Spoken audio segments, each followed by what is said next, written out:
Hi there, folks. Thanks for joining us here on WCG TV. Joining me today in studio is a very special guest, Jamie Schmidt.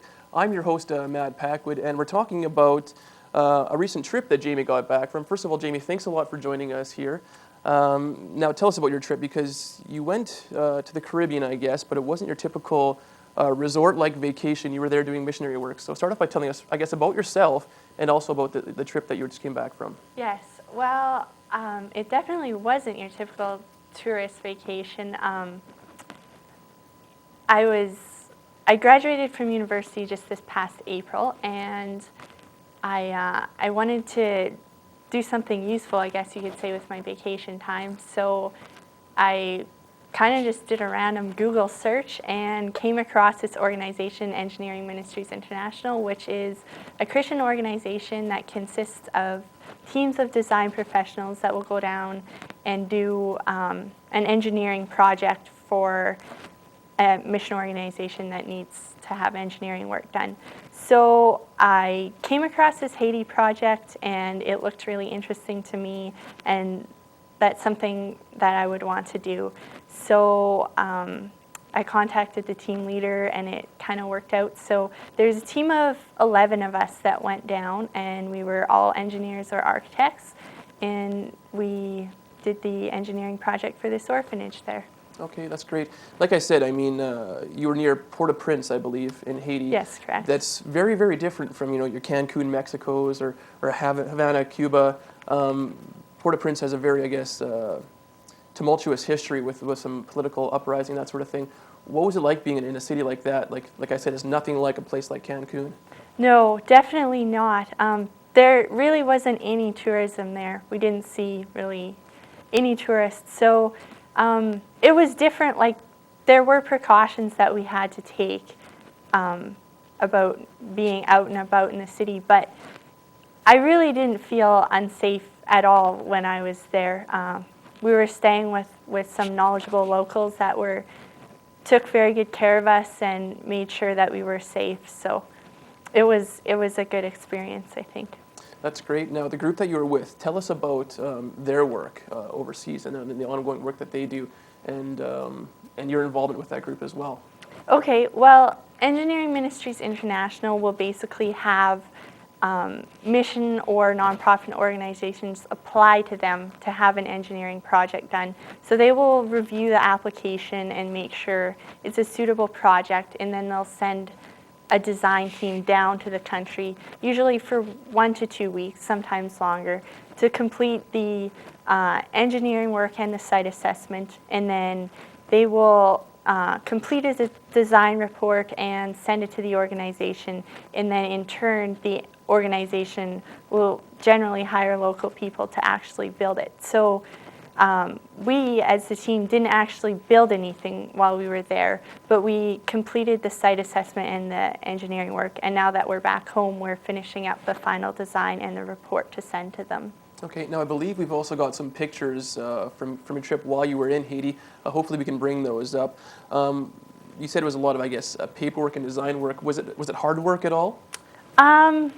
Some of it, like, there were different people did different things on the trip. The architects were more kind of sitting at a desk doing their drawings, which was a very important aspect of it. And then there were those of us that were out on the site for part of it. I was helping out with the perk test, just to basically find out the saturation capacity of the soil, so we could find out a good place to put the septic system. So I am a water and wastewater engineer, so I was primarily working on the water and the sanitary design and work. And I was working actually with a more experienced civil engineer who has a lot of experience, and I really learned a lot from him. So it was a good experience. Great. Now, I noticed you had a picture of yourself, and I think it was some kids from Haiti.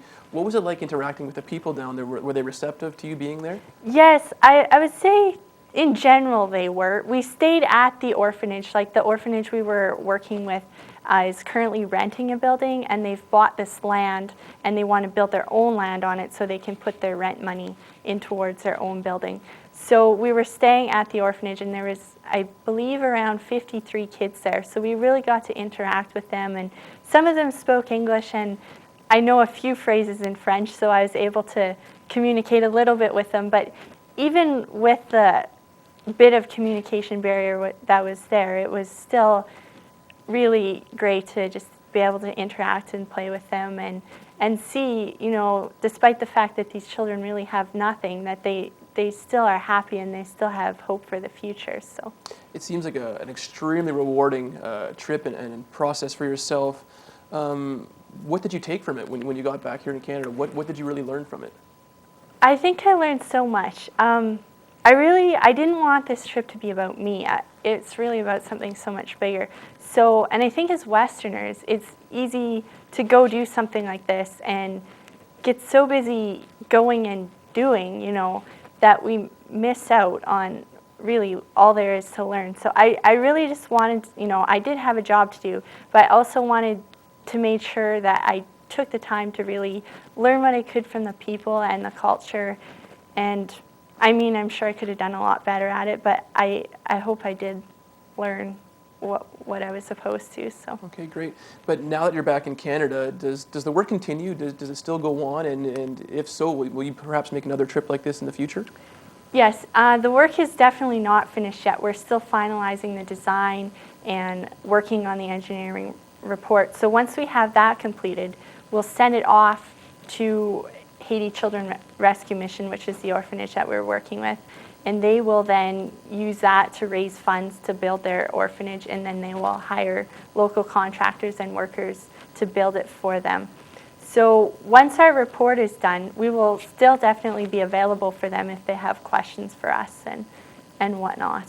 Okay, so all in all, now that you're back in Canada and the experience is over and I guess sort of done with, what was the best part in the whole experience for you? Oh, that's a hard question. There were so many parts that I just enjoyed so much. I really enjoyed the people that I went with, and I just really enjoyed getting to know them. And there was 11 of us, and we had never met. None of us had really met before. We kind of met in the airport in Florida.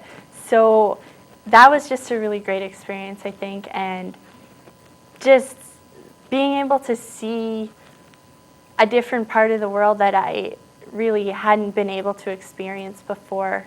So that, and I think just the kids were probably a big highlight for me. Okay, great. Well, I was honestly afraid that you were going to say the best part was the weather. I'm sure that was a good part, but not the best part. Anyways, Jamie, thank you so much for joining us here in studio. Really appreciate that. It's a fantastic story. If people want to get involved with something like this, our viewers or the regular Joe here in Brandon or Westman, can they get involved with something like this? Yeah, definitely. I think so. Engineering Ministries International is more geared towards engineering and design professionals, but there definitely, I think, are opportunities for anyone to get involved in something like this. So. Great. Well, Jamie, thank you so much for your time. I really appreciate that. Yes, thanks for having me. That's it for this program. Thanks for watching us here on WCG TV. Great. Okay, that's it. That's it. That's all. Wow, what a great story.